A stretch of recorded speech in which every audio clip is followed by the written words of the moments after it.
참으로 많은 논란이 되는 말씀 13장 맨 마지막에 짐승의 표에 대한 말씀입니다.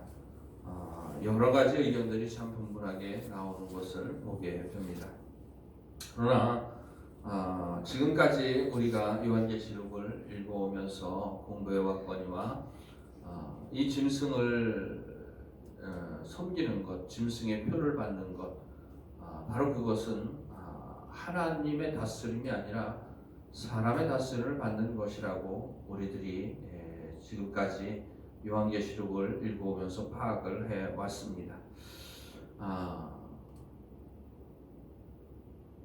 천주교의 교황이 하나님의 자리에 앉아서 세상의 모든 영광을 받고 세상의 권력을 가지고 사람들을 다스리고 좌지우지하는 그런 일이 일어났을 때에 사람들에게서 종교개혁 전후로 특별히 사람들에게서 교황이 이 적그리스도다, 요한계시록에 나오는 이 짐승이 결국에는 요한 1서에 나오는 적그리스도와 같은 개념이죠. 교황이 적그리스도다라고 하는 의견들이 주장들이 나오기 시작을 했습니다. 그랬더니 천주교에서 가만히 있을 수가 없어서 그 문제를 해결하기 위해서 시도를 하게 됩니다. 천주교에 예수회라고 하는 남자 수도사들의 모임이 있습니다. 이 예수회는 어느 교구에도 속하지를 않아요. 그리고 교황의 직속에 속한 조직이 바로 예수회라고 하는 수도회입니다. 제수이트라고도 얘기를 하는데요. 이 예수회라는 수도회를 중심으로 이 문제를 해결하기 위한 작업을 하는데, 그 작업을 한 것이 어떤 작업을 하느냐면 적그리스도 짐승이 이전에 나타났었다, 그리고는 나타나지 않는다, 이런 주장을 펼치기 시작을 했습니다. 그것이 뭐냐면 이전에 예수 믿는 사람들을 핍박했던 네로라든가 네로 황제가 예수 믿는 사람들을 참 많이 핍박을 했지 않습니까? 로마에 불이 났을 때에도 예수 믿는 사람들이 로마에 불을 질렀다라고 해서 예수 믿는 사람들을 수도 없이 많이 죽였던 일들이 있게 됩니다. 그렇게 그 외에도 여러 사람들을 이전에 적그리스도가, 이전에 짐승이 나타났다가 사라진 것을 얘기한다, 이런 주장을 펼치기 시작했습니다. 저도 어렸을 때 학생 때에 네로가 적그리스도래, 네로가 짐승이래, 요한계시록에 말하는 적그리스도가 바로 네로래라고 하는 말을 많이 들었습니다. 그저 여기저기서 주워드는 말이죠. 그리고 또 한 가지 시도는 뭐냐면 적그리스도가 아직 나타나지 않았다는 주장을 펼칩니다. 성경과도 전혀 반대되는 의견이죠. 사도 요한 1서에서 적그리스도가 이미 우리 가운데도 있다고 얘기를 하는데, 적그리스도가 아직 나타나지 않았다, 앞으로 올 거다. 그러니까 적그리스도가 이전에 나타났었다, 그리고 앞으로 올 거다라고 하는 이 두 주장이 예수회를 통해서 만들어졌습니다. 그것에 대한 여러 가지 연구들이 이루어졌고 그것에 대한 주장들이 제기되기 시작을 했습니다. 그런데 이 개신교에서 이것들을 의심 없이 가감 없이 그냥 다 받아들이게 된 거예요. 그것이 어떤 역사적인 배경을 통해서 만들어진 것인지도 모르고 누구를 통해서 만들어진 것인지도 모르고 그냥 여기저기서 주워들은 말로써 적그리스도가 앞으로 올 거다라고 하는 주장도 교회 안에서 심심치 않게 많은 목사님들이 가르쳐 오기 시작을 했습니다. 그것이 널리 퍼지기 시작을 했죠. 그래서 주장되어진 것들이 뭐냐면 적그리스도가 바로 컴퓨터다. 지금 컴퓨터가 앞으로 미래를 지배하게 될 거다. 또 바코드다. 그러니까 앞으로 오게 될 적그리스도가 무엇인가에 대한 관심으로 쏠리게 사람들을 만들었습니다. 바코드가 적그리스도가 될 것이고 또 유럽 연합이 앞으로 적그리스도로 개편이 될 것이다. 그래서 세상을 지배하게 될 것이다. 유엔이 그렇게 될 것이다. 미국의 국무장관인 키신저가 그렇게 될 것이다. 라고 하면서 적그리스도를 미래에 활동할 그 어떤 존재라고 사람들에게 가르쳤던 것을 보게 됩니다. 요즘에는 베리칩이 적그리스도다 이렇게 말하는 사람들도 있습니다만 그것이 성경적이지 않은 게 뭐냐 하면 이미 적그리스도는 어느 시대에나 활동을 해왔었습니다. 그리고 지금도 활동을 하고 있는 것이 바로 적그리스도의 세력이죠. 그것이 뭐냐 하면 오늘 우리가 읽은 말씀에 나오는 누구든지 이 표를 가진 자에는 매매를 못하게 하니 이 표는 곧 짐승의 이름이나 그 이름의 수라. 지혜가 여기 있으니 총명한다는 그 짐승의 수를 쓰여보라.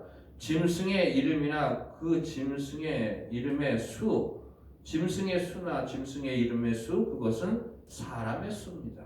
결국에는 사람과 관련된 이야기죠. 그의 수는 666이니라. 6은 사람을 의미하죠. 여섯째 날에 하나님께서 사람을 만드셨습니다. 6이 셋이 모이면 사람 셋이 모이는 겁니다. 사람이 셋이 모이면 반드시 조직이 되게 돼 있어요. 우두머리가 나타나게 돼 있고 다스리는 자가 나오게 돼 있고 다스림을 받는 자들이 나오게 되는 것을 보게 됩니다. 그 모임이 조직이 되면은 리더가 나오게 되어 있는 것을 보게 되죠. 그러면서 이 오른손이나 이마에 표를 받게 하고 누구든지 이 표를 가진 자에는 매매를 못하게 한다. 이걸 매매를 갖다가 경제생활, 그러니까 물건을 사고 파는 생활로 우리가 배워왔죠. 그러니까 신용카드 또 적그리스도로 주장이 되기도 했고 그랬습니다만은 물건을 팔고 사는 개념으로 이해를 했습니다. 그러나 이것은 물건을 팔고 사는 개념이 아닙니다. 이 매매나 거래라고 하는 것은 물건을 팔고 사는 것뿐만이 아니라 그 물건을 팔고 살 때에 그 물건의 가치에 합의가 이루어져야 매매가 되는 거죠. 내가 이것을 이만한 가치에 팔겠다고 하는 사람과 내가 이것을 이만한 가치를 주고 사겠다고 하는 사람과 뜻이 맞아야, 뜻이 통해야, 마음이 통하고 가치가 통하고 뜻이 통해야 매매가 이루어지게 되는 것이죠. 여기서 매매를 할 수 없다고 하는 것은 매매가 안 되는 사람이 있다고 하는 것을 의미합니다. 그 매매가 안 되는 사람의 예를 우리가 들어보면은 바로 주기철 목사님 같은 분입니다. 일제시대 때에 모든 목사님들이 다 신사참배가 우상숭배가 아니다. 그러니까 그냥 신사참배 해도 된다. 그러면서 다 신사참배를 했어요. 그때 주기철 목사님은 신사참배는 우상숭배다. 그리고 우상숭배를 하지 않았죠. 신사참배하지 않았습니다. 그래서 결국에는 감옥에 가서 모진 고문을 당하고 풀려났다가 결국엔 죽임을 당하게 되지 않습니까? 그리고 장로교에서 그 주기철 목사님을 파문했습니다. 그러니까 교단에서 쫓아낸 거예요. 이 사람은 더 이상 기독교인이 아닙니다. 그런 의미입니다. 그게 말이나 되는 뜻입니까? 그렇게 매매가 안 되는 사람이라고 하는 의미는 서로 간의 가치가 틀리기 때문에 살아가는 생활 방식이 다르다고 하는 것이고 절대로 함께 섞일 수가 없다고 하는 사실을 말하고 있는 거지. 이게 귤을 사고 배를 사고 과자를 사고 쌀을 사고 물건을 사고 파는 개념이 절대로 아니라고 하는 것이죠. 특별히 이 짐승의 표를 받은 사람과 반대되는 개념이 성경에는 많이 나오고 있습니다. 이 짐승의 표와 다른 개념이 출애굽기의 6월절 사건을 통해서도 6월절 사건을 통해서 구원받은 하나님의 자녀들, 출애굽을 한 사람들에게도 하나님께서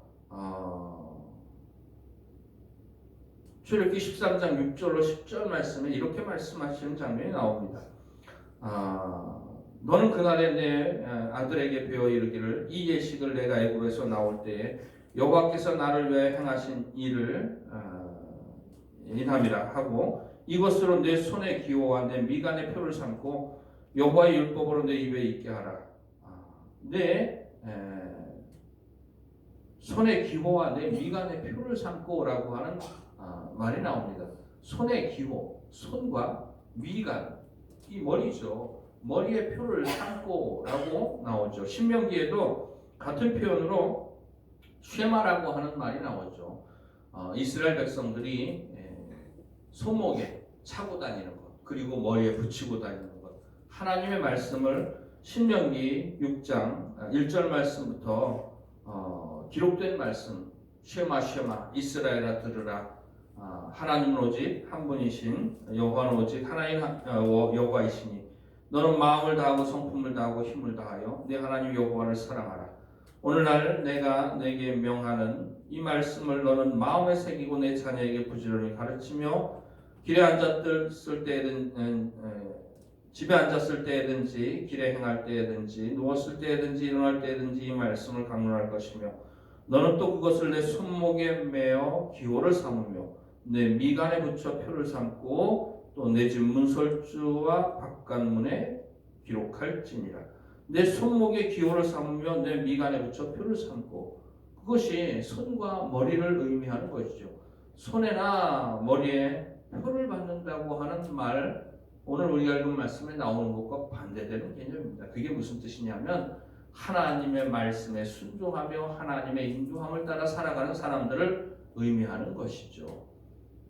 더 정확하게 짐승의 표를 받는 사람과 반대되는 개념이 14장에 나옵니다. 우리 14장 말씀 한번 읽어보도록 하겠습니다. 14장 1절 말씀부터 보시겠습니다. 1절부터 5절까지 말씀이 그 오른손이나 이마에 짐승의 표를 받는 사람과 반대되는 개념의 사람들의 내용입니다. 바로 이어서 나온 내용이죠. 14장 1절부터 5절입니다. 시작. 또 내가 보니 보라 어린 양이 시온산에 섰고 그와 함께 14만 4천이 서 있는데 그들의 이마에는 어린 양의 이름과 그 아버지의 이름을 쓴 것이 있더라. 내가 하늘에서 나는 소리를 들으니 많은 물소리와도 같고 큰 노랫소리와도 같은데 내가 들은 소리는 검은 고 타는 자들이 그 검은 고를 타는 것 같더라. 그들이 보좌 앞과 내 생물과 장로들 앞에서 새 노래를 부르니 땅에서 속량함을 받은 14만 4천 밖에는 능히 이 노래를 배울 자가 없더라. 이 사람들은 여자와 더불어 더럽히지 아니하고 순결한 자라. 어린 양이 어디로 인도하든지 따라가는 자며 사람 가운데에 속량함을 받아 처음익은 열매로 하나님과 어린 양에게 속한 자들이니 그 입에 거짓말이 없고 흠이 없는 자들이라. 이 사람들이 짐승의 표를 받은 사람들과 전혀 다른 반대의 사람들입니다. 바로 하나님의 표를 받은 사람들이죠. 에베소서에서는 이것을 이렇게 표현합니다. 에베소서 1장 13절 말씀에 보면 그 안에서 너희로 진리의 말씀 곧 너희의 구원의 복음을 듣고 그 안에서 또한 믿어 약속의 성령으로 인치심을 받았으니 예수 믿고 구원받은 사람은 약속의 성령으로 인치심을 받은 사람입니다. 여기서 짐승의 표라고 하는 것도 인입니다. 이 표라고 하는 것은 낙인이죠. 낙인. 소유를 의미하는 것입니다.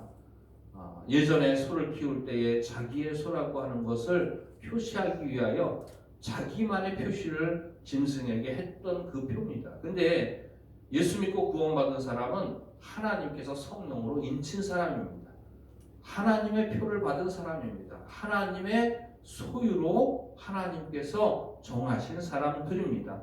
그 사람들은 여자와 더불어 더럽히지 아니하고 이 타락한 교회를 의미하는 겁니다. 그리고 순결한 자라 어린 양이 어디로 인도하든지 따라가는 자며 예수님의 인도함을 받고 발자취를 쫓아가고 선한 목자 되신 하나님의 인도함을 받으며 사는 사람, 성령의 인도를 받는 사람, 바로 그런 사람들이죠. 어린 양에게 속한 사람들, 그 입에 거짓말이 없고 흠이 없는 자들, 바로 하나님의 표입니다. 하나님이 성령으로 인친 사람들과 반대되는 사람들이 바로 짐승의 표, 적그리스도의 표를 받은 사람들이라고 할 수 있죠.